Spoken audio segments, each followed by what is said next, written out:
উদ্দেশ্য হচ্ছে যে যাতে ছাত্ররা আন্দোলন করতে না পারে।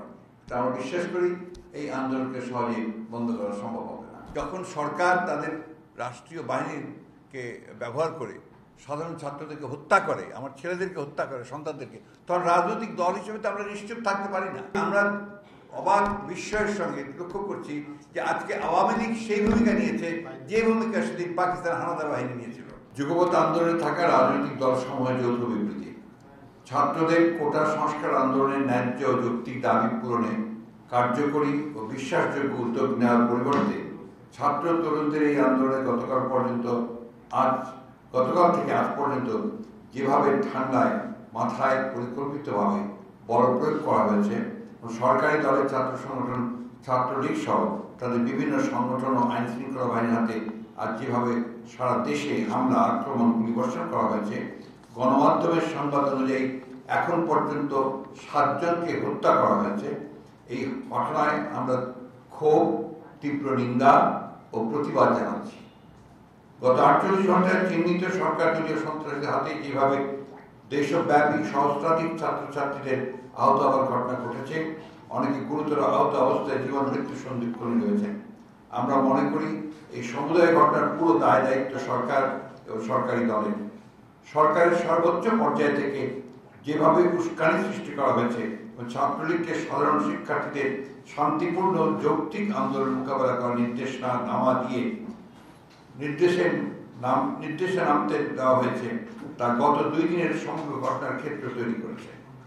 আমরা এই পরিকল্পিত রাষ্ট্রীয় সন্ত্রাসের তীব্র প্রতিবাদ করে বলতে চাই, দমন, নিপীড়ন ও সহিংসতা চালিয়ে সরকার আজ এই পরিস্থিতি তৈরি করেছে। আমরা লক্ষ্য করেছি এখনো পর্যন্ত গণমাধ্যমে প্রকাশিত শতাধিক সরকার দলীয় সশস্ত্র সন্ত্রাসীদের গ্রেপ্তার করে আইনের আওতায় আনা হয়নি। আমরা আগামী 24 ঘন্টার মধ্যে এই সশস্ত্র সন্ত্রাসীদের গ্রেপ্তার দাবি জানাচ্ছি। আমরা পুলিশের গুলিতে ছাত্রলীগের সশস্ত্র হামলায় যারা প্রাণ হারিয়েছেন তাদের জন্য গভীর শোক প্রকাশ করছি। আমরা নিহত আহতদের পরিবারের প্রতি আমাদের সমবেদনা জ্ঞাপন করছি। সংবাদ সংগ্রহ করতে গিয়ে অনেক সাংবাদিক আহত ও নির্যাতিত হয়েছেন, তাদের প্রতি সমবেদনা জানাচ্ছি।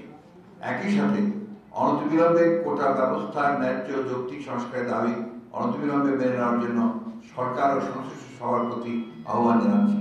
আমরা সরকারকে হুঁশিয়ার করে বলতে চাই, হত্যা, দমন, নিপীড়ন করে অতীতের কোনো শৈলের শাসক যেমন শেষ রক্ষা করতে পারেনি, বর্তমান ফ্যাসিবাদী সরকারও দমন নিপীড়নের এই পথে শেষ রক্ষা করতে পারবে না।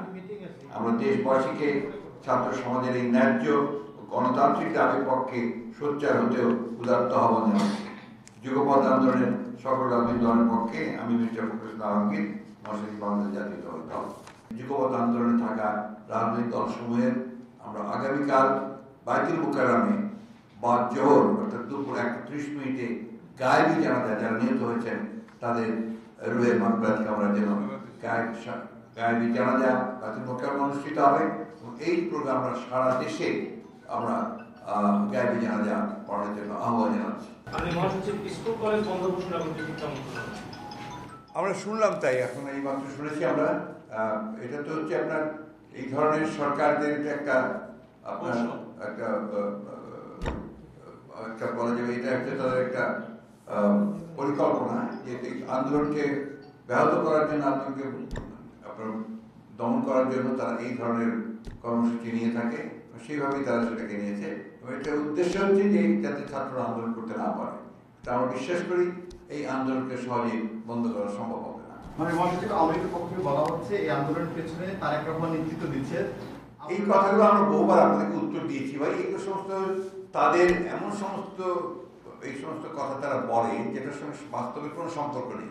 এটা তো সম্পূর্ণভাবে আপনি নিজেরাই দেখছেন তো সাংবাদিকরা। যখন সরকার তাদের রাষ্ট্রীয় বাহিনীকে ব্যবহার করে সাধারণ ছাত্রদেরকে হত্যা করে, আমার ছেলেদেরকে হত্যা করে, সন্তানদেরকে, তখন রাজনৈতিক দল হিসেবে তো আমরা নিশ্চুপ থাকতে পারি না। স্বাভাবিকভাবেই সেই জন্যই আজকে আমরা সবাই আপনার যৌথ বিবৃতি দিয়েছি। আমরা কালকে গায়েবেলা জানাজা করেছি। প্রয়োজন হলে আমরা সমগ্র দেশবাসীকে নিয়ে আরো বড় আন্দোলনে যাব আমাদের সন্তানদেরকে রক্ষা করার জন্য। আপনারা যারা মুক্তিযোদ্ধা, 1971 আগে 25 মার্চ পাকিস্তান হানাদার বাহিনী যে হামলা করেছে, সেই চিত্রের সঙ্গে আমরা যা দুঃখ, তীব্র ক্ষোভের সঙ্গে লক্ষ্য করেছি, যেটা আমি আজকেও বলেছি যে আমরা অবাক বিস্ময়ের সঙ্গে লক্ষ্য করছি যে আজকে আওয়ামী লীগ সেই ভূমিকা নিয়েছে যে ভূমিকা সেদিন পাকিস্তান হানাদার বাহিনী নিয়েছিল।